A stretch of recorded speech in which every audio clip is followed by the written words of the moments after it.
हाँ बेटा, atomic structure की बात चल रही थी कल, अपन ने काफी कुछ बातें कर ली थी एटॉमिक स्ट्रक्चर में। एटॉमिक स्ट्रक्चर में अपन ने एनर्जी में रिलेशन देख लिए, केईपी और टोटल एनर्जी। हम केईपी टी से निकाल लेंगे, आर निकाला, वी निकाला, एक्साइटेड स्टेट समझा, एनाइशन पोटेंशियल समझा। फर्स्ट आईपी हमने निकाल पाएंगे किसका, एच का। सेकंड निकाल लेंगे, एक इलेक्ट्रॉन रह गया। एलआई के 1 2 नहीं निकाल पाएंगे, थर्ड निकाल लेंगे। तो एक इलेक्ट्रॉन होना चाहिए। Bohr model is applicable for single electronic species. Angular momentum निकालना था h/2 पाई का इंटीजर मल्टीपल से निकालूंगा। स्टेबल ऑर्बिट्स वो होती है जिसमें सरकमफ्रेंस की लेंथ डी ब्रोगली वेवलेंथ का इंटीजर मल्टीपल होती है। सारी बातें सीख ली। अब आ जाओ, find out the maximum angular speed. क्या पूछा गया यार? Find out the maximum angular speed of electron in hydrogen atom in stationery orbit. Maximum angular speed. अब देखो बेटा, समझना पड़ेगा, है ना। तो क्या मैं बोल दूं, angular speed is equal to v बराबर ओमेगा आर होता है ना, तो omega is equal to v by R आ जाएगा। तो किसी nth ऑर्बिट में स्पीड अपॉन nth ऑर्बिट की रेडियस, लेकिन मैक्सिमम चाहिए। तो क्या मैं बोल दूं मैक्सिमम स्पीड कब होगी? तो याद है v में क्या आता है, v में z बाई n। और हाइड्रोजन एटम की बात चल रही है तो z तो फिक्स है, for hydrogen atom, for H atom. तो Z बराबर 1 हो गया, ये तो मैटर ही क्लोज हो गया। तो मैं ऊपर लिख दूं 2.18 इंटू 10⁻⁶। Z 1 हो गया तो 1/n आ रहा। नीचे लिख दो R होता है 0.53 इंटू 10⁻⁻10 एंगस्ट्रॉम को भी लिख दिया। और ये n² होता है तो n²/1, क्योंकि Z की वैल्यू 1 हो गई। तो अब ये यहां से आ गया, और ये सब मीटर में हो गया, ये मीटर पर सेकेंड में हो गया, and this is in metre. अरे बोलो, तो ये एंगुलर स्पीड आ गई ना रेडियन पर सेकंड में। तो यहां से देखो 10⁻, ये कट के लगभग 4। बेटा इसको मैं रफ कैलकुलेशन कर रहा हूं, पूरी मॉडर्न फिजिक्स में रफ कैलकुलेशन चलती है, बता दिया मैंने। ये ऊपर ले जाऊंगा तो पावर 16 हो गई, और ये n² हो गया ये। तो ये n² ऊपर क्या, एक n के, अरे यार नहीं, ये तीनों n³ हो जाएगा नीचे, है ना, अपॉन n³। बायोलॉजी n³ पर second, second inverse. This is the angular velocity omega, या एंगुलर वेलोसिटी पर सेकेंड। ठीक सर। तो ये 4 इंटू 10⁻16 अपॉन n³ पर second. This is the angular velocity in any orbit, nth orbit. ठीक sir. अब देखो, ये एंगुलर वेलोसिटी आई। अब n की वैल्यू स्टेज नहीं, maximum, for maximum value, for maximum omega, for omega maximum n1 रख दो। जो सबसे नीचे वाली ऑर्बिट है, जितना n कम होगा उतना ओमेगा। तो omega is inversely proportional to n³। जो पूछे वो कर सकते हैं अपन, एंड टू एंड। आर भी पता है, करंट निकल जाता है, मैग्नेटिक मूवमेंट सब पता है मैंने तेरे को। मैग्नेटिक फील्ड पूछे सेंटर पे तो बता दूंगा इसके, इस करंट कैरिंग कंडक्टर की वजह से। तो कोई किसी भी इलेक्ट्रॉन के घूमने की वजह से करंट भी है, एक टाइम पीरियड भी निकलेगा, सेंटर पे मैग्नेटिक फील्ड भी निकलेगा, मैग्नेटिक मूवमेंट भी निकलेगा इस रिंग का, सब निकलेगा बेटा। आपको आर वी और एनर्जी के फॉर्मूले पता होना चाहिए। तो ये आ गया, तो मैं बोल दूं 4 ये मैक्सिमम। तो ओमेगा मैक्सिमम कितना आ गया बेटा, n बराबर 1 रखा, तो ये आ जाएगा 4 इंटू 10⁻16, है ना, रेडियन पर सेकेंड, है ना। रेडियन पर सेकेंड में लिख दो, रेडियन यूनिट में नहीं आता क्योंकि वो डायमेंशन है। तो बहुत बड़ी जबरदस्त उससे एंगुलर वेलोसिटी घूमता है इलेक्ट्रॉन 10⁻16 की टर्म्स में। Okay sir. तो v बराबर ओमेगा आर या ओमेगा बराबर v बाई आर से मैंने निकाल लिया। आगे आ जाओ बेटा, एक क्लोजेस्ट डिस्टेंस ऑफ अप्रोच के क्वेश्चन करने थे, मैंने बात करी थी लास्ट टाइम पे। An alpha particle with kinetic energy, this kinetic energy दी हुई अल्फा पार्टिकल की, heading towards a stationary point nucleus. मैंने जब बताया था क्या, गोल्ड फॉइल एक्सपेरिमेंट मैंने बताया था, क्लोजेस्ट डिस्टेंस ऑफ अप्रोच। ठीक है, विद एटॉमिक नंबर दिस 50, बहुत हैवी न्यूक्लियाई है। अल्फा पार्टिकल के कंपैरिजन में 25 गुना, 25 के 12-13 गुना भारी है। Calculate the distance of closest approach. अच्छा कुछ नहीं बोले, हेडिंग टुवर्ड्स ए फिक्स्ड कर दो, फिक्स्ड स्टेशनरी, है ना, फिक्स्ड भी कर दो, ये कर दो, फिक्स्ड पॉइंट निकले, फिक्स्ड। तो न्यूक्लियस फिक्स्ड है ना, मूव नहीं कर सकता। तो आ जाओ इधर, तो ये सॉल्यूशन। तो क्या मैं बोल दूं ये न्यूक्लियस फिक्स्ड है, ये ठीक है। इसकी तरफ अल्फा पार्टिकल जा रहा है, ये अल्फा पार्टिकल, काइनेटिक एनर्जी दी हुई है, मजा आ गया। ए स्पीड देता उससे तो ज्यादा अच्छा है, क्यों, काइनेटिक एनर्जी पोटेंशियल। मैं बोल दूं ये क्लोजर डिस्टेंस ऑफ अप्रोच यहां तक जाएगा, फिर टर्न कर जाएगा। टर्न इसलिए कर जाएगा क्योंकि like charge repel each other, और जितना करीब जाएगा उतना भयंकर रिपल्शन लगेगा। This is the closer distance R minimum. Clear है क्या? ठीक सर। अब देखो कितना आएगा, तो मैं बोल दूं from energy conservation, from energy conservation, whole kinetic energy, whole K will convert into potential energy मेरे लाल। सारी काइनेटिक एनर्जी पोटेंशियल एनर्जी में कन्वर्ट हो जाएगी, किसमें, electrostatic potential into electrostatic. Electrostatic potential energy, potential energy. तो सारी की सारी kinetic energy electrostatic potential energy में कन्वर्ट हो जाएगी। तो क्या मैं बोल दूं K E is equal to P E, और इसमें के ई कितनी है बेटा 10 मेगा इलेक्ट्रॉन वोल्ट, तो 10 इंटू 10⁻⁶। या चल अभी लास्ट में है ना, कन्वर्ट यूनिट बाद में कन्वर्ट करेंगे, है ना। तो kinetic energy 10 mega electron volt unit बाद में is equal to k j d e upon are minimum. इसको भी 4 पाई, चलो हाँ 4 pi epsilon naught are minimum, ठीक है, ये आ गया। ठीक सर, नहीं अल्फा पार्टिकल का चार्ज कितना होता है? ए charge of alpha particle 2e, है ना। क्यू चार्ज, अल्फा पार्टिकल का चार्ज 2e होता है, 2 He++, तो यहाँ 2e आएगा, है ना, गलती मत करना। और न्यूक्लियस के अंदर जेड, जेड कितना है 50 प्रोटॉन दिए ना तेरे को, न्यूक्लियस में 50 प्रोटॉन, ये एटॉमिक नंबर 50 दिया ना न्यूक्लियस का, तो 50 प्रोटॉन है ये। तो 50 प्रोटॉनों का रिपल्शन लग रहा है 2 प्रोटॉनों पे, ठीक साहब। तो आर मिनिमम कितना आ गया बेटा? तो ये आ जाएगा 100। यार इसको पहले वेरिएबल में ही करो, सुन मेरी बात, काइनेटिक एनर्जी बाद में। K E is equal to Z E into 2e upon 4 pi epsilon naught are minimum. थोड़ा वेरिएबल में, आर मिनिमम कितना गया है? R minimum is equal to 2ZE², alpha particle का चार्ज रखा बस, 4 pi epsilon naught into kinetic energy के। अब वैल्यू रखो, 2Z की वैल्यू 50, इससे क्या थोड़ा 1.6 इंटू 10⁻⁻19 का square upon 1/4 pi epsilon not की वैल्यू होती है 9 इंटू 10⁻⁹। इसकी वैल्यू इंटू के हो जाएगा 10 मेगा इलेक्ट्रॉन वोल्ट, 10 की घात 6, ई 1.6 इंटू 10⁻⁻19, ये जूल में आ गई। पूरा कन्वर्ट कर दिया बेटा, ये this is the are minimum. Calculation है बेटा, देख तू तो ये ध्यान रखिए, ये कंसेप्ट तो ये रहा, दिस इज द कॉन्सेप्ट। क्या काइनेटिक एनर्जी पोटेंशियल में कन्वर्ट हो गई, और ये फाइनली यहाँ रुक गया, यहाँ V0 हो जाएगी, ध्यान रखना, ये सारी काइनेटिक पोटेंशियल में कन्वर्ट हो गई। तो आर मिनिमम पे सारी काइनेटिक, तो सारी काइनेटिक एनर्जी पोटेंशियल में कन्वर्ट करके यहाँ से आर मिनिमम निकाल दिया। तो यहां से कितना आ जाएगा? ये एक कट जाएगा, ये एक बच गया। यहाँ 10⁻7 आएगा मेगा का, 10⁻7 ऊपर जाके 2 बचेगा, यहाँ पे 100 बन जाएगा। तो 10⁻7 यहाँ 100 का देख, इधर देख, ये 100 बन गया, ये 11 हो गई पावर, 11 में से ये 7 गई, ये 7, ये पावर 11 में से 7, देखो ना बेटा ये 100 बना तो 11 हो गई, 11 में से ये 7 गई, तो बचा 4, 11 - 7 4, तो ये 9 इंटू 10⁻4 तो यहाँ आया, इंटू 1.6 इंटू 10⁻⁻19, तो ये हो जाएगा, ये पहले 9 इंटू 1.6 करो, एक डेसिमल यहां से भी आएगा, है ना, 9 6 5445, तो 1.44, यहां से एक डेसिमल आ गया, 10 पावर 5 10⁻⁻14 मीटर, ये आ गई आर मिनिमम, लगभग 14.4 फर्मी। इसको -15 करूंगा तो फर्मी में आ जाएगा 14.4 फर्मी। तो मैं बोल दूं this implies R minimum is equal to आया बेटा 14.4 फर्मी। और इस फर्मी को देख के आपको ये पता पड़ गया कि ये न्यूक्लियर डिस्टेंस से बहुत ज्यादा दूर है अभी, इसीलिए मर्ज नहीं हुआ, नहीं तो अल्फा पार्टिकल जाके मर्ज ही हो जाता, फिर तो वो और अंदर चला जाता, 1 फर्मी 2 फर्मी तक आ जाता तो फिर वो अंदर मर्ज हो जाता। क्लियर है? तो ये फर्मी में काफी दूर डिस्टेंस है, तो न्यूक्लियर फोर्स लगना अभी चालू नहीं हुआ है, तो इलेक्ट्रोस्टैटिक रिपल्शन ही लग रहा है। याद है न्यूक्लियर फिजिक्स में पढ़ाया था मैंने। तो क्या मैं बोल दूं ये क्लोजेस्ट डिस्टेंस ऑफ अप्रोच में अगर काइनेटिक एनर्जी देते तो मजा आ जाएगा, क्योंकि सीधी काइनेटिक पोटेंशियल के बराबर करूंगा तो कैलकुलेशन थोड़ी सी रिड्यूस होगी। लेकिन हमेशा हम सोचते वैसा नहीं होता है बेटा, कई बार स्पीड दे देता, वेलोसिटी दे देता। तो if velocity of a alpha particle beam is this, it is scattered by a gold foil of Z बराबर 79, वो कैलकुलेशन ही calculation, find out the closest distance of approach, है ना, for the alpha particle of for the gold nuclei, और charge by mass का ratio दिया हुआ है Q/m। ठीक है सर, थोड़ा सा तो आसान करा मामला। आ जाओ, क्या मैं बोल दूं फिर से वही Ramayan, alpha particle 2 positive charge 2e गया बहुत बड़ा न्यूक्लियस है जिसमें Z79 है, इसके टच नहीं होएगा, ये पहले ही टर्न करके आ जाएगा।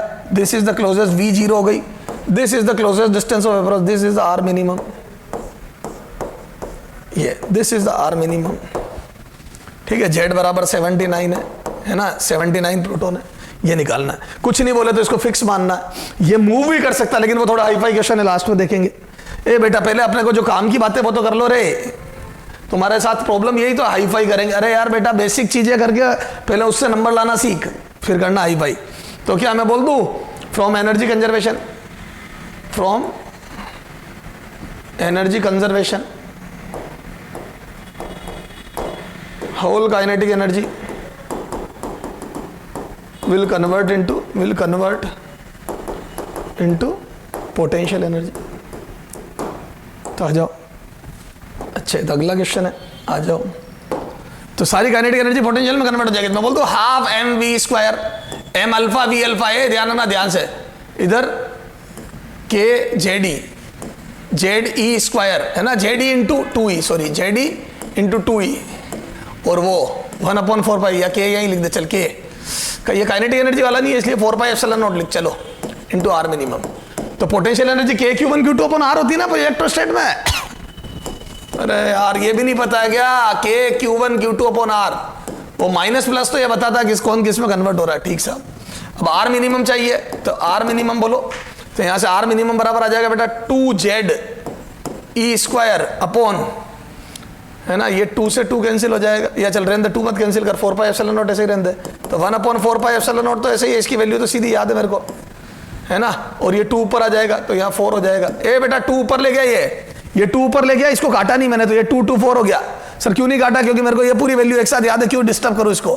तो यहाँ से आ जाएगा M alpha into V alpha square M alpha. ठीक साहब, सर ये इधर उधर क्यों लिखे, क्योंकि ई बाई एम की वैल्यू दी है ना, ई बाई एम की वैल्यू सीधी पता। चलो सर, तो यहाँ पे वैल्यू रख रहा हूँ, ध्यान देखना, 9 इंटू 10⁻⁹ ये पता है वैक्यूम के लिए मुझे, ठीक है, 4 पता है, जेड 79 दिया है, बिल्कुल ओके है ना, वी अल्फा, वी की वैल्यू दी है, वी कितना दिया है बेटा 2.1 इंटू 10⁻⁷, 2.1 इंटू 10⁻⁷ का स्क्वायर, ओके है ना, ई एक ई 1.6 इंटू 10⁻⁻⁹, ठीक है, फिर ये ई बाई एम की वैल्यू सीधी दी है, इस ई बाई एम को लिख के फिर वैल्यू रख रहा हूं, ये कितना है 4.8 इंटू 10⁻⁷, यहां लिख दो सीधा 4.8 इंटू 10⁻⁷, ये तो एक हो गया ई बाई एम, एक ही अलग करके ई की वैल्यू रख दी, 4Z हो गया ये। ठीक साहब, अब देखो यहां से कितना आ जाएगा बेटा, ये 14, ये 7, एक 7 घट जाएगा, एक 7 बचेगा, ये 10, तो यहां से ये बचा 10, ठीक है, एक 7 घट जाएगा, ये आ जाओ, तो 36 इंटू 79 इंटू 1.6 इंटू 4.8, ठीक है, ये 1.6 4.8, यहां से आ जाएगा 2.1 इंटू 2.1। ठीक साहब, ये 10⁻⁷ एक उठ जाएगा, ये 10 था, एक रह गया, तो ये 10⁻⁻17। देख बेटा इसका स्क्वायर है ना, तो 2 बार 2.1 लिख दिया, 10⁻⁷ 2 बार था, एक बार घट गया, एक ऊपर चला गया, 4.8 ये रहा, और ये एक ऊपर गया -7 बन गया -17 हो गया। ठीक सर, अब ये कैलकुलेशन में कैलकुलेटर से कर रहा हूं बेटा, ये रफ कर दूं, पर रफ में भी कैलकुलेशन तो करनी पड़ेगी, चलो आ जाओ कैलकुलेटर से कर देते हैं, है ना, कैलकुलेट। ठीक है, तो ये कितना आ जाएगा बेटा 36 इंटू 79 इंटू 1.6 इंटू 4.8, ये आ गया बेटा ऊपर 21 divide by 2.1 equal to divide by 2.1, यह आया बेटा लगभग 5, है ना, 5000। तो ये आ जाएगा बेटा R minimum is equal to, ये 5000 तो 5 लगभग 5 और 1000 का 10⁻⁻14 मीटर आ गया, -14 मीटर का, फिर से लगभग 50 angstrom, sorry 50 Fermi, sorry 50 Fermi, वो 10⁻⁻15 बना, 10 का मल्टीप्लाई डिवाइड करके, तो ये 50 फर्मी। फिर न्यूक्लियर डिस्टेंस से बहुत दूर है, इसलिए किसका मतलब मर्ज नहीं होंगे। तो इन्होंने क्या डेटास देते वक्त बिल्कुल ध्यान रखा, प्रैक्टिकल डेटास दिए, ठीक है। अगर थोड़े मोड़े डेटा गलत ले लेते अपन तो पता पड़ता कि डिस्टेंस आ गई 1 इंटू 10⁻⁻15, तो फिर वो तो मर्ज ही कर जाता, न्यूक्लियर फोर्स लगने लग जाते। तो बहुत सही डेटास दिए, ये अपने सोल्ड एग्जाम्पल है मॉड्यूल के, वो करवाए मैंने। क्या समझ में आ गई, क्लोजेस्ट डिस्टेंस ऑफ अप्रोच में कभी वी दे देगा और कभी काइनेटिक एनर्जी देगा। अच्छा अब देखो बेटा, एक क्वेश्चन इस पे कंपटीशन एग्जाम में और पूछा हुआ है, वो प्रोपोर्शनलिटी पूछ लेता, किसके प्रोपोर्शनल है, देख लेते हैं बेटा। हाँ ये रहा, देखो एक क्वेश्चन जो एग्जाम में पूछा वो करा देता हूं, ठीक है। ये कौन सा क्वेश्चन करा अपने 20 ना, एग्जाम्पल नंबर 21, ये एग्जाम में आया हुआ क्वेश्चन करा रहा हूं मैं ना, एग्जाम्पल 21, ठीक है। क्या है एग्जाम्पल 21, इधर देखना हो, an alpha nucleus, an an alpha nucleus of energy half mv square bombards a heavy nuclear target,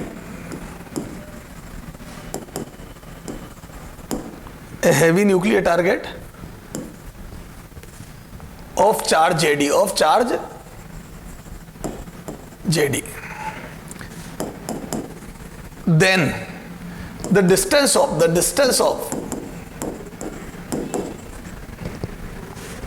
closest approach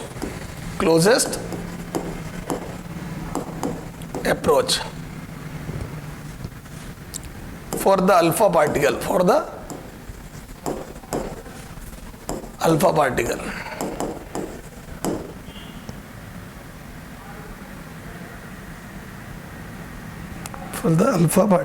will be proportional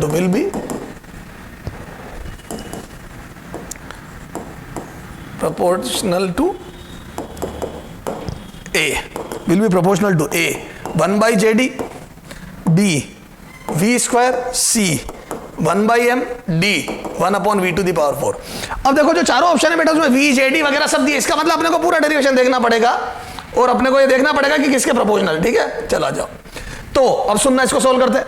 तो वही है, अल्फा न्यूक्लियस है, उसकी एनर्जी दे दी kinetic energy half mv square, और JD nucleus centre का charge JD दे दिया, उसकी तरफ अपन ने प्रोजेक्ट करा। तो क्लोजेस्ट डिस्टेंस ऑफ अप्रोच बतानी अल्फा पार्टिकल की, कुछ नहीं बोले तो न्यूक्लियस को हेवी मान के फिक्स मानेंगे, तो ये जेडी चार्ज का न्यूक्लियस है। ठीक है, अब यहां से एक alpha particle, doubly ionised alpha particle, ये अल्फा पार्टिकल, ठीक है, ये अल्फा पार्टिकल आ रहा है किससे, half mv square kinetic energy से। ठीक है, और यहाँ पे 2e चार्ज होता है, वही क्लोजेस्ट डिस्टेंस ऑफ अप्रोच ये, तो यहां से टर्न करके जहां v 0 हुई, this is the closest distance, ये है ना r मिनिमम। अब ये कैसे निकाली थी, सारे कंसेप्ट बता रखे मैंने, फ्रॉम एनर्जी कंजर्वेशन, है ना। तो फ्रॉम एनर्जी कंजर्वेशन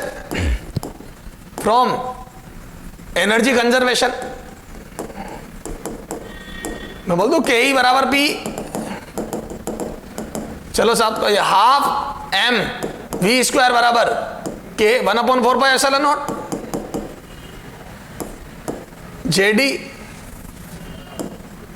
है ना, अल्फा पार्टिकल का E 2e upon are minimum, A K Q1 Q2 upon R square, R square नहीं आर, है ना, एनर्जी के लिए आर मिनिमम, है ना। क्लोजेस्ट डिस्टेंस पूछी ना, तो मैं बोल दूं ऊपर आया जेडी, तो ये 2 से 2 कैंसिल, ये गार्बेज, अपने से ये पूछ ही नहीं रहा, तो मैं बोल दूं जेडी स्क्वायर, तो ये जेड ई स्क्वायर या जेडी इंटू ई रख, ई अपॉन एक 2 और कट गया, तो एक 2 से ये चारों कट गए, upon m pi epsilon naught m we square, या pi epsilon naught m we square, this is the formula r minimum का। तो क्या मैं बोल दूं जेडी के प्रोपोर्शनल है, तो मैं बोल दूं r minimum proportional to z d है, inversely proportional to v square है, इनवर्सली प्रोपोर्शनल टू मास है, जो पूछे तू मास के इनवर्सली प्रोपोर्शनल है, वी स्क्वायर के इनवर्सली प्रोपोर्शनल है, जेडी के प्रोपोर्शनल है, तो जेडी के इनवर्सली प्रोपोर्शनल गलत, वी स्क्वायर के प्रोपोर्शनल गलत, 1/m के इनवर्सली प्रोपोर्शनल या m के इनवर्सली प्रोपोर्शनल यस, v की पावर 4 के इनवर्सली प्रोपोर्शनल गलत, v की पावर 2 के इनवर्सली प्रोपोर्शनल है। देख सर, सारी बात समझ में आ गई। तो ये सारे क्लोजेस्ट डिस्टेंस ऑफ अप्रोच के क्वेश्चन थे, जिसमें न्यूक्लियस को फिक्स रखा मैंने, हेवी न्यूक्लियाई को। अगर वो भी मूवेबल हो तो क्या होगा, वो लास्ट में देखेंगे बेटा, ना तो कोई पूछ रहा है ना कोई बात है, लेकिन फिर भी जेई लेवल का है, देखना है तो लास्ट में। सर ये तो सारी बात समझ में आ गई हमारे को, क्लियर है ये, ठीक है sir.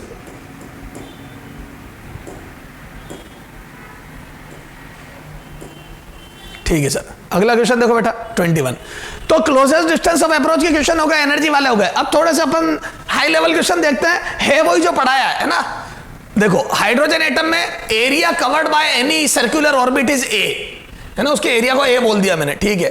Then log A versus log n, log n मतलब ऑर्बिट का number, where n is number of orbit का कर्व कैसा दिखेगा इन चारों में से। अब कर्व कैसा दिखेगा उसके लिए तो पहले आप एरिया होगा क्या है निकालो, तो सॉल्यूशन, तो क्या मैं बोल दूं एरिया ऑफ सर्कल,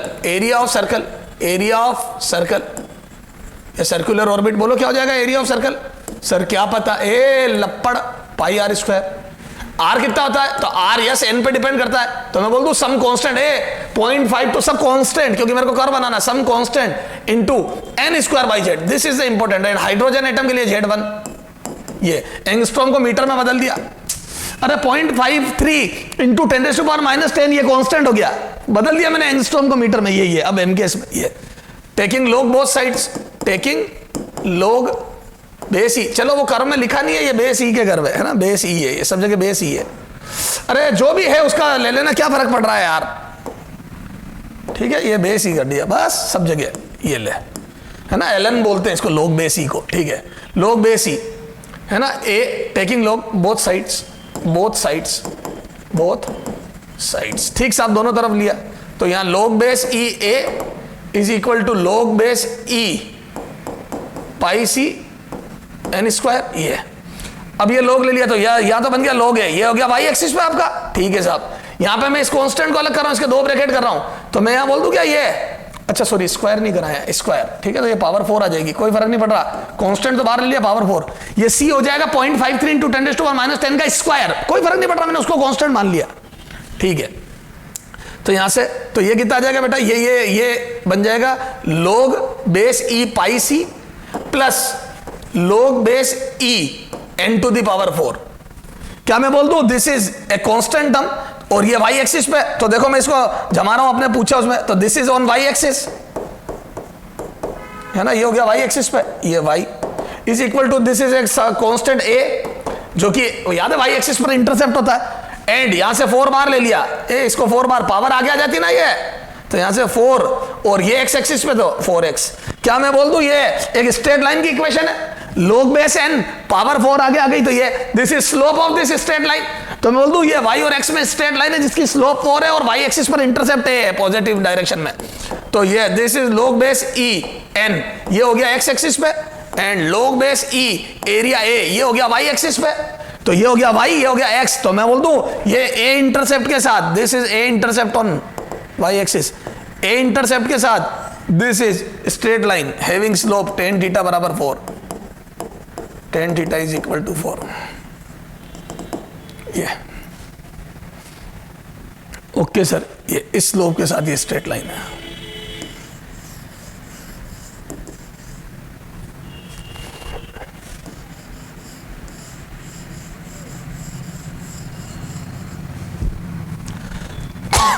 तो सर समझ में आ गया, तो आंसर वुड बी दिस। अगर कभी स्लोप पूछ लेगा तो tan थीटा बराबर 4, इंटरसेप्ट पूछ लेगा तो फिर वो कांस्टेंट की वैल्यू कैलकुलेट करनी पड़ेगी। सर समझ में आ गई, स्ट्रेट लाइन है, ओरिजिन से पास नहीं हो रही है, कुछ कांस्टेंट स्लोप है, ठीक है साहब। आगे आ जाओ बेटा, और बारी क्वेश्चन देखते हैं। A small particle of mass m move in such a way that its potential energy is varying like this, u बराबर a r square, where a is a positive constant, a is a constant, r is distance from the distance of particle from the center of the circular path। Circular path पे एक particle घूम रहा है, उसकी potential energy है, तो circular path है या नहीं होता, फोर्स बताएगा, ठीक सर देख लेंगे, अगलों ने डेटा सेट करके ही दिए होंगे। Assume Bohr's model of quantization of angular momentum is valid, ठीक है, तो अपने को यह मानना है कि बोहर का जो क्वांटाइजेशन ऑफ एंगुलर मोमेंटम वाला कंसेप्ट है वो लगेगा, या मतलब mvr बराबर nh/2π is valid, then radius of nth orbit will be proportional to nth orbit की रेडियस जो है वो n के साथ कैसे वेरी करेगी ये बताना है। ओके सर, आ जाओ देखते हैं सॉल्यूशन। सबसे पहले फोर्स निकालो, तो मैं बोल दूं फोर्स एनर्जी से du/dx होता, very very important relation is this, और मेरे को ये कितना दिया -d/dx ऑफ एनर्जी दी है ar स्क्वायर, ये आ जाएगा फोर्स, और यहां से कितना जाएगा बेटा -2ar, this is the force, तो और माइनस ये बताता है कि अंदर की टूवर्ड सेंटर लग रहा है, बिल्कुल, और ये जरूरी है किसी चीज के सर्कल पे घूमने के लिए, ये आ गया फोर्स, और मैं बोल दूं ये m मास का पार्टिकल अगर घूम रहा है v स्पीड से, तो बाहर की तरफ एक फोर्स mv²/r रखेगा, तो मैं बोल दूं दिस इज सेंट्रीपिटल फोर्स, तो मैं बोल दूं for circular motion, circular motion centripetal force is equal to centrifugal force, ये तो सेंट्रीपिटल और फ्यूगल इक्वल होना चाहिए, तो यहां से मैं बोल दूं 2ar, अब माइनस हटा दे, ये माइनस तो ये शो करता है इन्वर्ट लग रहा है, इज इक्वल टू mv²/r, तो ये एक इक्वेशन बन गई मेरे, ठीक है, बोलो हाँ। सर ये आ गया क्या आर? नहीं, अभी तो वी और आर दो वेरिएबल है, वी उड़ाना है तब आर आएगा। This is equation 1 and M V R उधर रख दो। NH अपॉन 2 एच अपॉन 2 का इंटीजर मल्टीपल होता है MVR। थोड़ा सा मैंने बदल के लिख दिया इधर उधर, ठीक है। ये MVR बराबर NH अपॉन 2 ये चल छोड़िए लिखते हैं। MVR is equal to NH upon 2 ये भी था, ठीक है। अब आ जाओ बेटा from equation 2 V is equal to कितना आ जाएगा बोलो?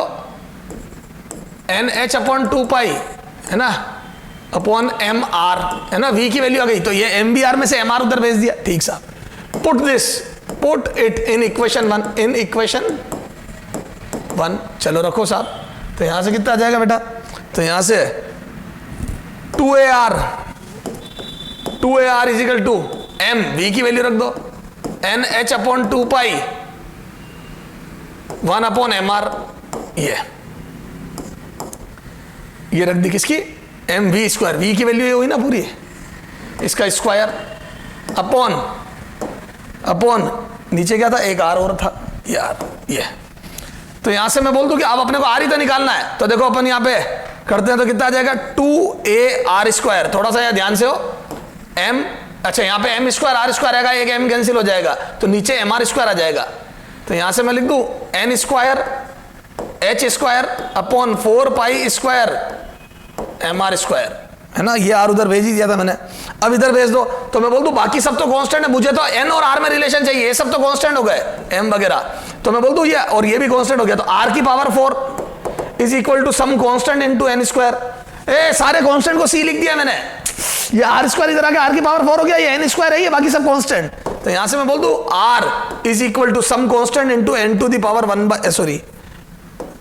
N स्क्वायर की पावर 1/4। तो यहां से कितना आ जाएगा बेटा? ये नया कांस्टेंट C डैश लिख दिया इसको मैंने, तो R is proportional to N to the power 1/2। देख ले, आराम से देख ले, कोई जल्दी नहीं है। ये पावर 4 से 2 कटाई है, तो क्या मैं बोल दूं R is proportional to N to the power 1/2, R is proportional to N to the power 1/2, R is proportional to N to the power 1/2। Okay sir. तो बेटा पहले एनर्जी से फोर्स निकाला, फोर्स बराबर mv स्क्वायर, सेंटीपिटल बराबर fugal करा। पिटल इसलिए था वो क्योंकि नेगेटिव साइन था, यानी कि रेडियस अगर बाहर की तरफ तो अंदर की तरफ फोर्स लग रहा है। सारा हिसाब किताब करा तो मेरा बहुत बढ़िया मामला आ गया। ठीक सर, सारी बात समझ में आई। आगे आ जा बेटा। Calculate the magnetic dipole movement of motion of electron in ground state of hydrogen atom. Hydrogen atom है, Z1 रख दूंगा, ग्राउंड स्टेट है N1 रख दूंगा, लेकिन एंगुलर मोमेंटम निकालना है। चलो सर आ जाओ। तो सॉल्यूशन, अब बेटा अगर किसी हाइड्रोजन एटम की फर्स्ट ऑर्बिट में इलेक्ट्रॉन घूम रहा है R1 में, N बराबर 1 में, तो उसका मैग्नेटिक मूवमेंट, तो magnetic movement as you know very well pi R square होता है, I इंटू एरिया होता है, I इंटू एरिया होता है ना। I होता है E/T, एरिया होता है पाई R स्क्वायर। R भी पता है, T भी पता है, T होता है 2 पाई R/V। एक राउंड करने में टाइम, तो T बराबर आता है 2 pi R/V, length upon speed. तो यहां से लिख दूं E upon 2 pi R/V into pi R square. तो ये आ जाएगा EVR अपॉन 2, ये आया मैग्नेटिक मूवमेंट। अब V और R की वैल्यू रखो बेटा, तो this implies M is equal to E, electron का चार्ज 1.6 इंटू 10⁻⁻19, V 2.18, इधर देख बेटा 2.18 इंटू 10⁻6 मीटर पर सेकंड में, R 0.53 इंटू 10⁻10 मीटर में into N square by Z। उसमें Z/N था, Z भी 1 है, N भी 1 है, Z/N है ना। अरे यार यहाँ Z/N है, यहाँ N स्क्वायर बाई Z है, तो Z से Z, N से N कटा तो इंटू N आ जाएगा दोनों का मिला के, और N 1 है ऑर्बिट की नंबर। मैंने Z और N काट दिया आपस में और N बचा, तो N की वैल्यू 1 भी रख दी अपॉन 2। कौन सी दुनिया में तू ये। अब 10⁻⁻19 -10 -29 + 6 -23 -23 और ये 2 घट गया, तो ये आ जाएगा लगभग 0.9 इंटू 10⁻⁻23 है ना, या 9 इंटू 9 इंटू 10⁻⁻24, ये आ गया M। ये आ जाएगा एम्पियर इंटू मीटर स्क्वायर। अरे करंट इंटू एरिया ये। तो बेटा इतनी मशक्कत करी, R की वैल्यू रखी, V की वैल्यू रखी, सब तमीज से रख के सोल्व किया, तो ये आ गया लगभग 10⁻⁻24 में। ओके, ये मेथड थोड़ा सा लंबा था, लेकिन हाँ मैग्नेटिक मूवमेंट ये होता है, ये मुझे पता था, बिल्कुल बेसिक से करा, सारी बात आ गई। अब देख बेटा एक और जबरदस्त चीज बताता हूं। एक बहुत इंपॉर्टेंट रिजल्ट आता है, relation between magnetic movement and angular momentum. Relation between angular momentum, magnetic movement and angular momentum relation between magnetic movement and angular momentum. ठीक है, हाँ ठीक सर। तो एज वी नो, ठीक है, मैग्नेटिक मूवमेंट क्या था, m बराबर I इंटू एरिया, अभी बताया मैंने। I की वैल्यू E बाई टी, बेटा सब बता दिया, पाई आर स्क्वायर, ठीक साहब। फिर T की वैल्यू T इजिकल टू कितना होता है, 2 पाई R बाई V, ये रखा। तो m बराबर कितना आ जाएगा, E upon 2 pi R by V, ये V पाई आर स्क्वायर, यहां से पाई और R गए तो यहां से कितना आ जाएगा, EVR by 2। This is the magnetic movement, ये आ गया मैग्नेटिक मूवमेंट। तो मैग्नेटिक मूवमेंट आ गया EVR बाई 2, क्लियर है। अब मैग्नेटिक मूवमेंट और एंगुलर मोमेंटम में, उसमें मैग्नेटिक मूवमेंट और एंगुलर मोमेंटम में रिलेशन निकालना है। अब देखना इधर, क्या मैं बोल दूं यहां से एंगुलर मोमेंटम L होता है, ये मैग्नेटिक मूवमेंट कैपिटल M, तो यहां से मैं बोल दूं क्या, ये देख यहां से M is magnetic movement is equal to MVR, तो E अपॉन 2M, M का मल्टीप्लाई डिवाइड कर रहा हूं इनटू MVR, ये MVR को L लिख दूं तो यहां से आ जाएगा M इज इक्वल टू ये M by L is equal to E by 2M। ये M मास ऑफ इलेक्ट्रॉन है और ये E चार्ज ऑफ इलेक्ट्रॉन है। ये रिलेशन होता है, ध्यान रखना, मैग्नेटिक मूवमेंट और एंगुलर मोमेंटम का रेशो, मैग्नेटिक मोमेंट और एंगुलर मोमेंटम का रेशो E बाई 2M होता है। Very very important result is this, clear है। तो magnetic movement divide by angular momentum is equal to E by 2M, ये याद होना चाहिए बेटा। अब आप पिछले क्वेश्चन पे मेथड 2 देख इसका, इसी को मैं सॉल्व कर रहा हूं बेटा।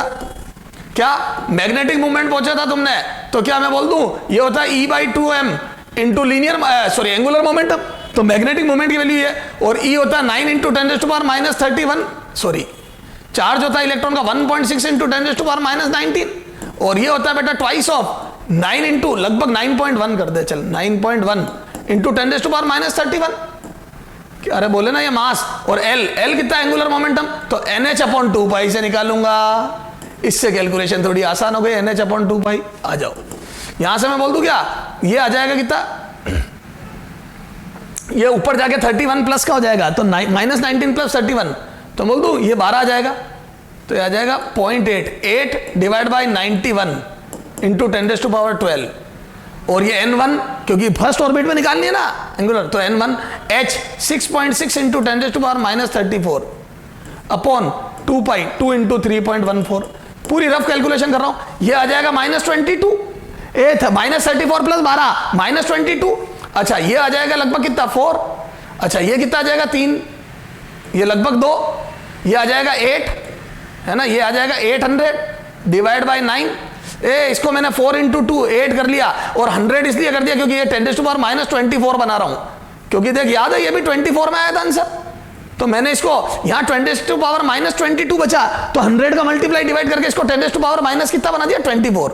अब ये आ गया देखो, ये लगभग 9 के करीब आया, एक जीरो की कोई गड़बड़ करी है मैंने, देख लेना बेटा इसमें एक जीरो की अरे वही आंसर आएगा यार, ये ले वापस करता हूं, 10⁻22 में ही आएगा, ये देख यहां पे वापस कर रहा हूं, इसको यूं रहने दो, 1.6 अपॉन 2 इंटू 9 कर रहा हूं इसको रफली 9 लिख दिया, इसको ये 10⁻, ऊपर जाके 31, ये 10⁻22 हो गया, इंटू 6.6 इंटू 10⁻34 हो गया,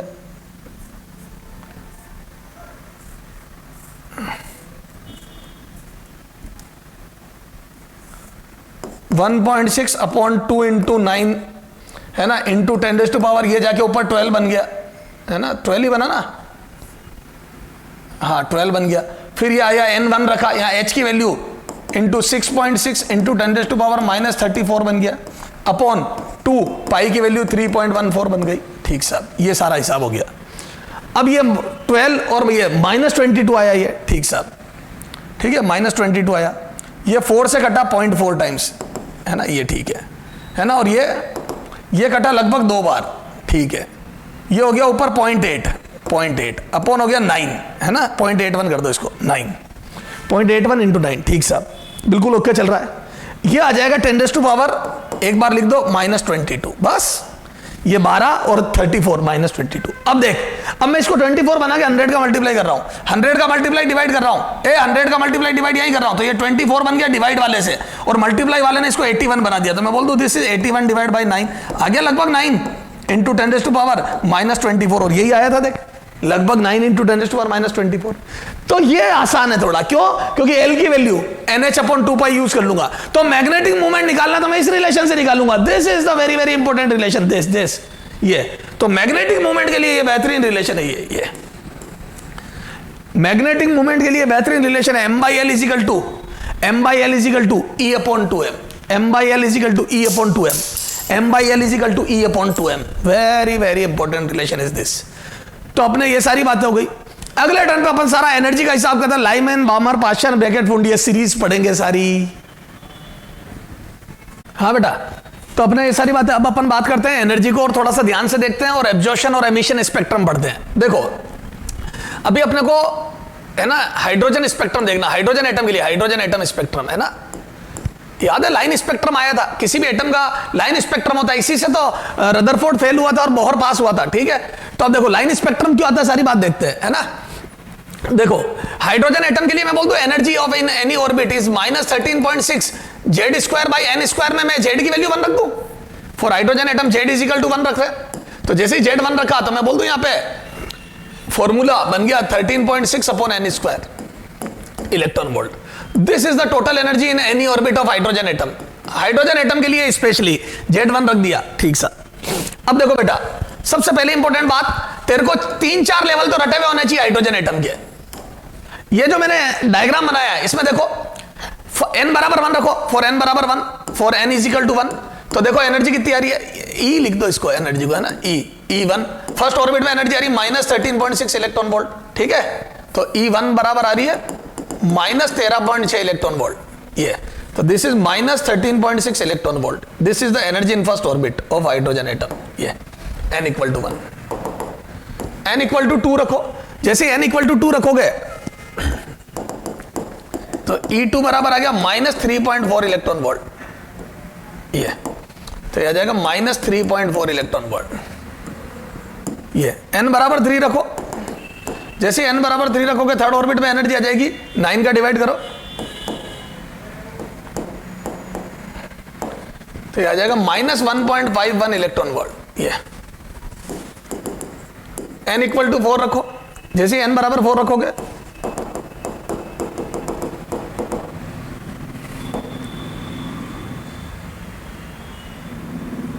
यह आएगा 0.85 इलेक्ट्रॉन वोल्ट के करीब, ठीक है, ये रफ के बिल्कुल -0.85 इलेक्ट्रॉन वोल्ट, ये।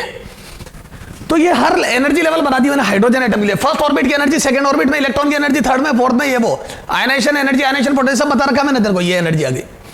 अब ये जो मैंने लेवल बनाए, इसमें ऐसा नहीं मेरा ऊपर हाथ नहीं पहुंच रहा था इसलिए पास बना दिया, नहीं, this is the logical diagram. देखो फर्स्ट और सेकंड के बीच में एनर्जी डिफरेंस देखो, तो फर्स्ट और सेकंड ऑर्बिट के बीच में energy difference this is 10.2 electron volt, इन दोनों के बीच में एनर्जी डिफरेंस देखो 10.2 इलेक्ट्रॉन वोल्ट। फिर देखो अगले सेकंड और थर्ड के बीच में एनर्जी डिफरेंस देखो, दिस इज 1.9 इलेक्ट्रॉन वोल्ट। फिर अगले में देखो, इन दोनों में एनर्जी डिफरेंस देखो तो और कम हो जाएगा।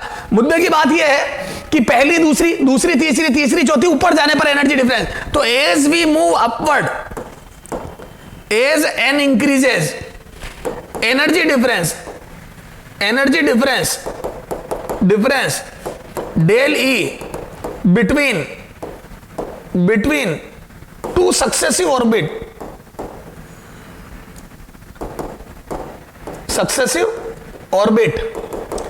decreases। तो जैसे जैसे हम ऊपर जाते हैं तो दो सक्सेसिव ऑर्बिट के बीच का जो एनर्जी डिफरेंस है वो डिक्रीज होता है, तो जैसे जैसे ऊपर जाते हैं तो दो सक्सेसिव ऑर्बिट के बीच का एनर्जी डिफरेंस घटता है। दिस इज 10.2, 1.9, और कम, तो ऊपर जाने पर एनर्जी डिफरेंस कम होता जाता है, ये।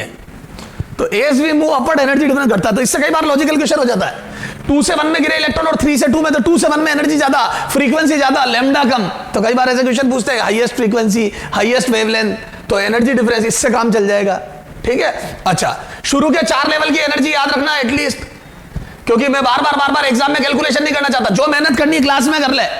तो क्लास में मैंने मेहनत करी, पहली ऑर्बिट की एनर्जी आई -13.6, दूसरी की -3.4, तीसरी की -1.51 और फोर्थ की -0.85। These are the successive 4 orbit की एनर्जीज। ओके सर, चलो साहब आगे। तो ये एनर्जी आ गया हाइड्रोजन एटम के अर्ब ऑर्बिट की। ठीक है, आगे आ जाओ। ये तो आई एनर्जी। अब एमिशन स्पेक्ट्रम, एमिशन में क्या होता है बेटा, देखो एब्जॉर्प्शन और एमिशन स्पेक्ट्रम होता क्या है।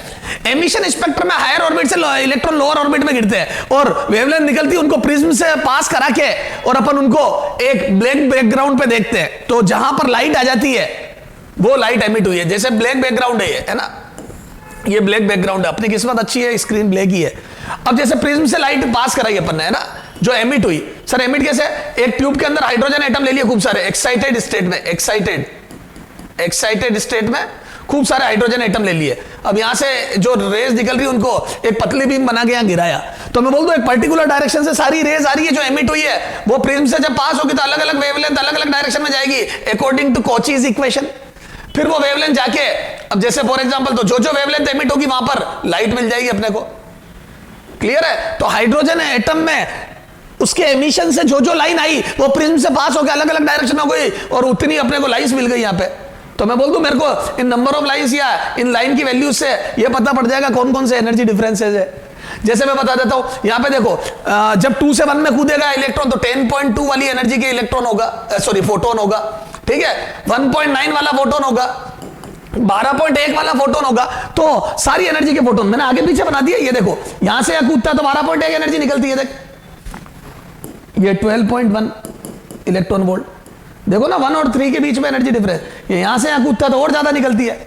कितनी, ये 0.85 कम कर लो इसमें से, तो 0.6 गया, 0.25, तो ये आ जाएगा 12.75 के करीब इलेक्ट्रॉन वोल्ट। ये तो पहली से दूसरी से पहली में 10.2, तीसरी से पहली में 12.1, चौथी से पहली में 12.75 के आसपास, 75 के आसपास। These are the energy which will be emitted by the transition from higher to lower. ठीक है सर, तो तो जो एनर्जी, तो इन एनर्जी लेवल को या इन एनर्जीज को देख के मैं बता सकता हूं कि डिफरेंस कितने कितने के, यानी कि कौन कौन सी डिफरेंसेस मौजूद है। तो लाइन स्पेक्ट्रम आना ये प्रूव करता है कि हर जगह इलेक्ट्रॉन नहीं रहता है, कुछ पर्टिकुलर ऑर्बिट में ही रहता है और बार बार एक्साइट करके बार बार नीचे गिरा तो बार बार ऐसी एनर्जी निकली। इसका मतलब फिक्स ऑर्बिट से जहां इलेक्ट्रॉन रहता है। ऐसे पता पड़ा था कि जो बोर ने बोला था ना कि कुछ ऑर्बिट है जहां कुछ ही स्टेबल ऑर्बिट होती है, जहां MBR बराबर NH/2π है। तो मालूम ऐसे ही तो पड़ी, कैसे पड़ी कि कुछ ही एनर्जी बार बार एमिट हो रही है और कुछ पर्टिकुलर एनर्जी आ रही है। इसका मतलब दो स्टेट के बीच के ये डिफरेंस मौजूद है। उन डिफरेंसेस से उन्होंने पता लगा लिया। जैसे 12.1 तो उनको पता पड़ गया, एक और दूसरे के बीच में 12.1, 10.2 इसका मतलब इन बिटवीन एक और है, 10.2 कम एनर्जी है, समझ गया। 1.9 प्लस 10.2 12.1 हो रही थी, इसका मतलब इन दोनों ये है, ये प्लस ये बराबर। ठीक है, तो ऐसे करके खूब सारी। तो एमिशन स्पेक्ट्रम में क्या होता है बेटा, एक्साइटेड स्टेट में हाइड्रोजन एटम्स को या किसी भी एटम को ट्यूब में भर के एक पर्टिकुलर डायरेक्शन में रे निकाल के प्रिज्म से पास करा के एक ब्लैक बैकग्राउंड पे उनका इंप्रेशन ले लिया जाता है। This is called emission spectrum. ठीक सर, और एमिशन स्पेक्ट्रम ने प्रूव कर दिया कि डिस्क्रीट एनर्जी लेवल है, कंटिन्यूअस नहीं, कहीं कहीं पर ही इलेक्ट्रॉन रह सकता है, सब जगह नहीं। ठीक है, अब देखो नंबर ऑफ एमिटेड लाइंस है ना, number of different wavelength, number of different wavelength, different lambda emitted in emission spectrum is equal to n -1/2। ये होती है नंबर ऑफ लाइंस जो एमिशन स्पेक्ट्रम में एमिटेड होती है।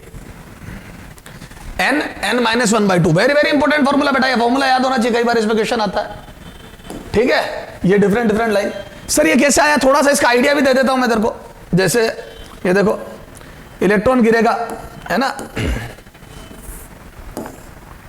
ये तो यहां से यहां कूदा, यहां से यहां कूदा, यहां से यहां कूदा। क्लियर है, 2 से 1 3 से 1, यहां से यहां भी एंटर, ये वो। तो क्या मैं बोल दूं कहीं से भी कहीं पे भी ट्रांजिशन कर सकता है। तो देखो मैं पहले तेरे को यूं गिनाता हूं, जैसे मान लो इलेक्ट्रॉन है सेकेंड ऑर्बिट में n बराबर 2 में, 1 2 3 4 2 में, तो बोल दू नीचे कूदने का एक ही तरीका 2 2 1, तो एक लाइन आएगी, तो n2 रखने पे 1 आना चाहिए, रख 2, तो 2 2 -1 1, 2 से 2 कैंसिल, आ गया 1, बिल्कुल ओके। इलेक्ट्रॉन अगर थर्ड ऑर्बिट में है तो बोल दो एक तो 3 से 1 कूदे, फिर 3 से 2 कूदे और 2 से 1 कूदे, 3 से सीधा 1 में आए, फिर 3 से 2, 2 से 1 में, तो 3 डिफरेंट वेवलेंथ निकली है, 1 2 3, 3 से 1, 3 से 2, 2 से 1, 3 वेवलेंथ रखो, 3 3 आ रहा है क्या, रखो n बराबर 3, 3 3 -1 2, 2 से 2 कैंसिल हो गया, तो आ गया 3, तो n बराबर 3 रखने पे 3 आ रहा, बिल्कुल ओके। रखो n बराबर 4, तो 4 से 1 एक आ जाए सीधा, 4 से 1, फिर 4 से 2, 4 से 3, फिर 4 से 2 आएगा तो 2 से 1, फिर 4 से 3 आएगा तो 3 से 1, फिर 4 से 3 आएगा तो 3 से 2, 2 से 1 गिन लिया मैंने, तो 1 2 3 4 5 6, देखो 4 से 1, 4 से यूं गिनो, 4 से 1, 4 से 2, 4 से 3, तो 4 से 3 तरीके, तो 4 से नीचे गिरने के 3 तरीके, फिर 3 में आ गया मान लो, तो 3 से नीचे गिरने के तरीके 3 to 2, 3 to 1, 3 to 2, तो 3 से नीचे गिरने के 2 तरीके हैं दोनों, ये देखो इसको हटा दो, ये 3 से 2, 3 से 1, तो 4 से 3 तरीके, 3 से 2 तरीके और 2 से 1 तरीका है नीचे, इससे क्या सीक्वेंस सही बैठेगी, देख यू गिन। जब इलेक्ट्रॉन फोर्थ ऑर्बिट में है, देखो 2 तक 2 और 3 गिनना तो बहुत आसान था, फोर्थ में तो मैं बोल दूं 4 से 3, सॉरी 4 से 1, 4 से 2, 4 से 3, 3 तरीके तो ये हो गए, फिर है ना ये, फिर 3 में इलेक्ट्रॉन, तो 3 से 2 जा सकता, 3 से 1 जा सकता, 3 से 2 जा सकता, फिर इलेक्ट्रॉन सेकेंड ऑर्बिट में तो सीधा जा सकता, तो मैं बोल दूं 4 से नीचे गिरने के 3 तरीके, 1 2 3 में गिर सकता है, 3 से नीचे गिरने के 2 तरीके, 1 2 में गिर सकता है, और 2 से नीचे गिरने में एक ही तरीका है, 1 2 3 तो 3 6, 6 लाइन निकलेगी, तो रखो n बराबर 4, 6 आ रहा है क्या, 4 4 -1 3, 2 से घटा तो आ गया 6, बिल्कुल सही है, 2 × 3 6, तो यहां पे 6 लाइन है मिड 6 लाइंस। तो सर ये सारा फॉर्मूला सही तो लग रहा है, लेकिन आया कैसे सर ये फॉर्मूला, ये तो ठीक है आपने अभी गिना दिए, अगर 10th ऑर्बिट से गिर रहा होगा तो हम कैसे गिने बताता हूं। माना इलेक्ट्रॉन कभी nth ऑर्बिट में, तो मैं बोल दूं नीचे गिरने के तरीके अलग अलग ऑर्बिट में, अभी जैसे गिना था याद है, 4 में 3 थे, तो n में n-1 तरीके, तो जब इलेक्ट्रॉन nth ऑर्बिट में होता है तो नीचे n-1 तरीकों से गिर सकता है, फिर इलेक्ट्रॉन जब इससे नीचे n-1 में होता है तो नीचे n-2 तरीकों से, तो जहां है उससे एक कम तरीकों से गिर सकता है।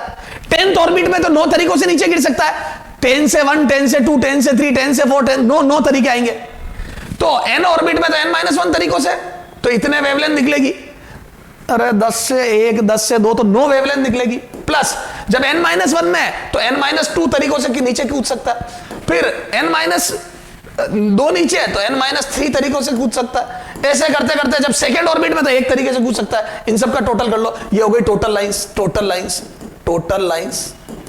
तो देख मैंने ये सारी मैथ की बातें बता दी, ये एपी बन गई 1 से लेके n-1 तक की एपी।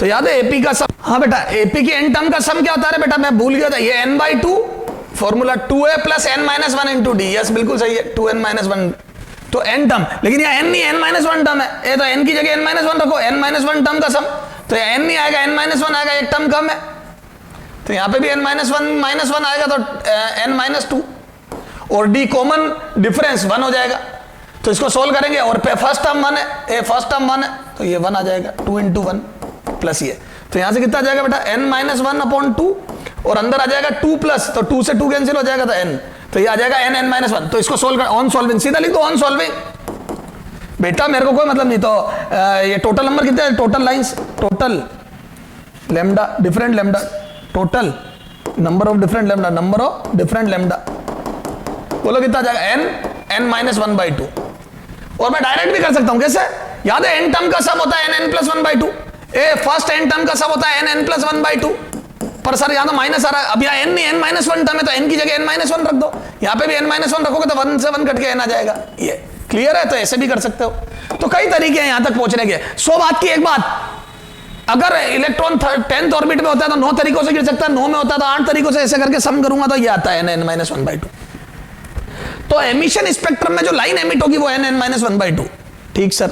एमिशन स्पेक्ट्रम कब आता है, जब एक्साइटेड स्टेट के हाइड्रोजन एटम से निकलने वाली बीम को अपन प्रिज्म से गिरा के ब्लैक बैकग्राउंड पे वो लेते हैं इंप्रेशन, ठीक सर। कुछ क्वेश्चन करते बेटा, कितने क्वेश्चन हो गए थे अपने, 23 हो गए थे, कितने हो गए थे, चलो आ जाओ 24 नंबर डाल देता हूं, देख लेना कितने हुए थे। हाँ शायद इतने ही होते, 23 4, ठीक है, 24 5 जो भी है, ठीक है। अब देखो, if find out number of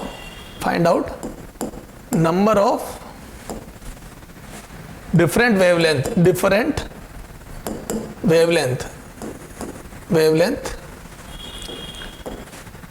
emitted by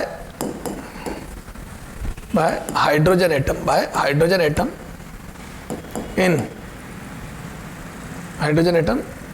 when electron for hydrogen atom for transition from transition of electron from third excited state. Third excited state से जब इलेक्ट्रॉन ट्रांजिशन करे तो नंबर ऑफ डिफरेंट वेवलेंथ कितनी emit होगी ये बताना है। तो बोल दो number of different wavelength, number of different lambda is equal to बोलो n(n-1/2). n(n-1/2) तो n कितना है बेटा, थर्ड एक्साइटेड स्टेट। तो बोल दो for third excited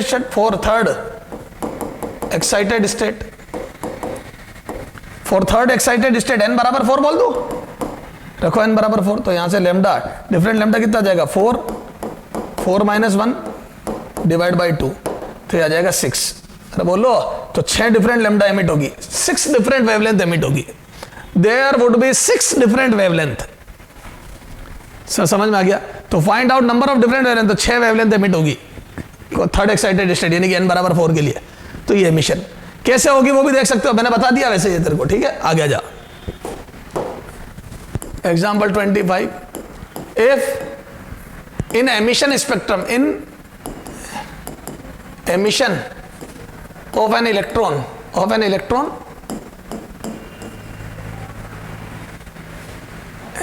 in emission of an electron in hydrogen atom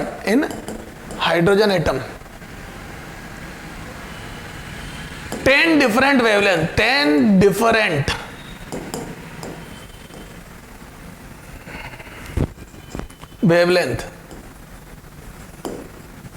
is observed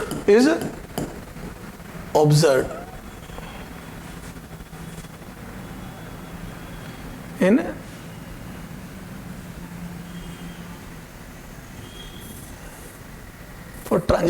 for transition of an electron in hydrogen atom. 10 different wavelength is observed in its emission spectrum,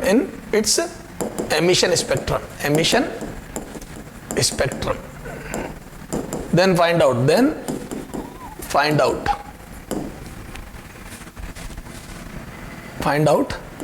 number of orbit, find out n from which, then find out number of orbit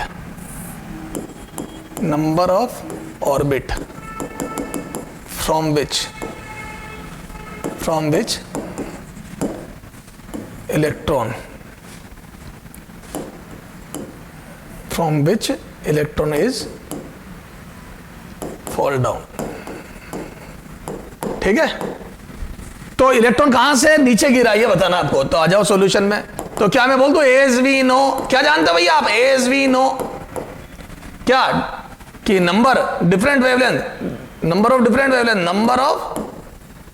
different lambda is equal to n-1/2 ये। तो यहां से 10 wavelength आ गई, 10 n-1/2, तो यहां से आ जाएगा n square minus n is equal to 20, यहां से आ जाएगा n square minus n minus 20 is equal to 0, ये आ गया। अब इसको सोल्व करूंगा तो कितना आ जाएगा बेटा, ये n square minus 5n plus 4n minus 20 is equal to 0।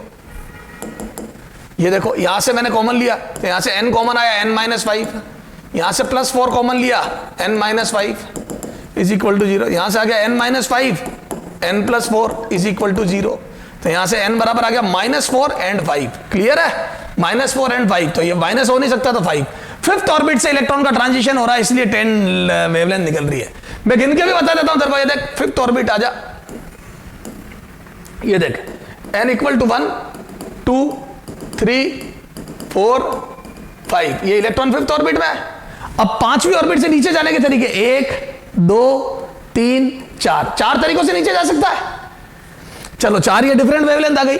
फिर चौथी ऑर्बिट से नीचे जाने के तरीके 4 2 4 2 4 2 3 4 2 1 4 2 2 4 2 3, तो 4 यहां आई, 4 यहां आई, 3 आई, फिर आ जाओ 2 से नीचे जाने के 3 से नीचे जाने के तरीके 3 2 2 3 2 1, 2 यहां आ गई, फिर 2 से एक तरीका, कोई भी रिपीट नहीं हो रही। देखो पहले 4 से कूदा, फिर 3 से कूदा, फिर 2 से कूदा, फिर 1 से कूदा, 4 यहां, 3 यहां, 7 2 9 और 1 10। देखो ये 4 3 2 1, टोटल 4 3 2 1 आ गया 10, यही एपी आ गई।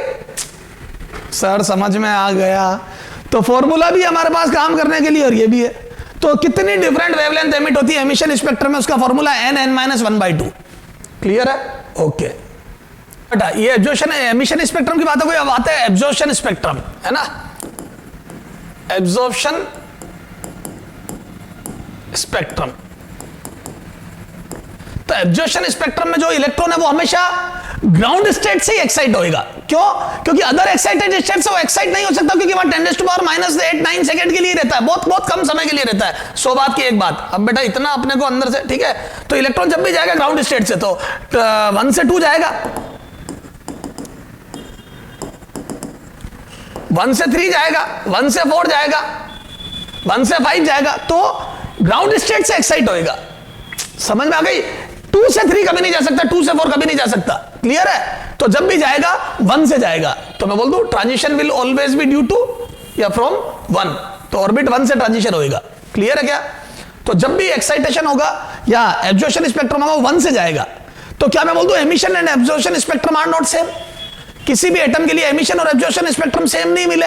क्यों नहीं मिले? क्योंकि एमिशन में ज्यादा लाइंस मिली। एमिशन में वो 3 to 2 2 to 1 भी आ सकता था, लेकिन एब्जॉर्प्शन में 1 से 2 और 1 से 3 जा सकता है, 2 to 3 कभी नहीं जा सकता। तो कुछ लाइंस, सम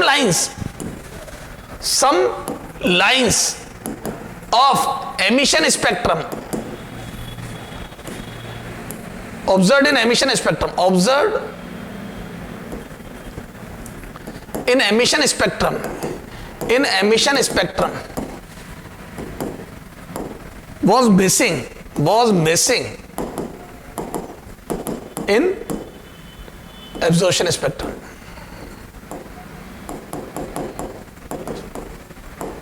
मतलब मिसिंग मतलब वो ऑब्जर्व नहीं हुई, was not observed in, है ना, was not observed in absorption spectrum, मतलब मिसिंग was not observed कर दो, नहीं तो और समझोगे गायब नहीं थे, but was not observed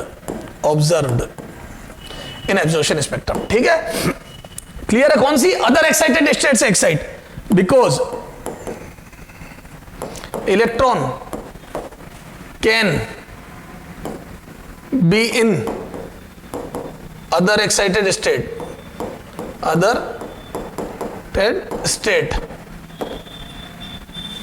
only for nanoseconds। ठीक है? only for some nanoseconds। तो अदर एक्साइटेड स्टेट में इलेक्ट्रॉन नैनो सेकंड के लिए रह सकता है, बाकी वापस वो ट्रांजिशन करके नीचे आ जाता है, तो वो ठहरता ही नहीं अदर एक्साइटेड स्टेट में। Was not observed in absorption spectrum. Clear है? तो कुछ लाइन मिसिंग थी। ठीक है? चलो साहब अपन आगे और क्वेश्चन करेंगे। अब for n2 to n1 transition, number of emitted wavelength, number of different emitted wavelength will be given by. तो देखो जो फोटोन एमिट होगा जब आप n2 से n1 में कूद रहे, कोई भी इलेक्ट्रॉन n2 ऑर्बिट से n1 में कूद रहा है, तो जो फोटोन निकलेगा, ठीक है, उसकी कुछ वेवलेंथ होगी, वो वेवलेंथ निकालने की कोशिश कर रहा हूं मैं। ठीक है? आ जाओ। तो मैं बोल दूं n2 लेवल में जो एनर्जी थी माइनस n1 लेवल में जो एनर्जी थी का difference would be energy of photon. तो दोनों एनर्जी लेवल का जो डिफरेंस है वो फोटोन की एनर्जी होगी। जितना डिफरेंस आया वो तो hc/λ के बराबर कर दिया। जैसे ही बराबर करा तो ये -13.6, किसी भी लेवल की एनर्जी -13.6 अपॉन n² होती फॉर हाइड्रोजन एटम Z बराबर 1। For hydrogen atom, for H atom, for H atom की बात कर रहा हूं मैं, है ना।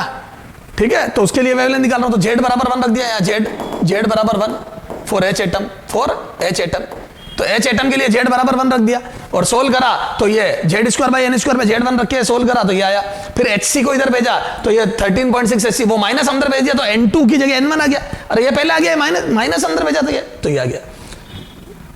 उसके बाद अपन ने सोल्व किया तो ये आ गया रिडबर्ग कांस्टेंट R।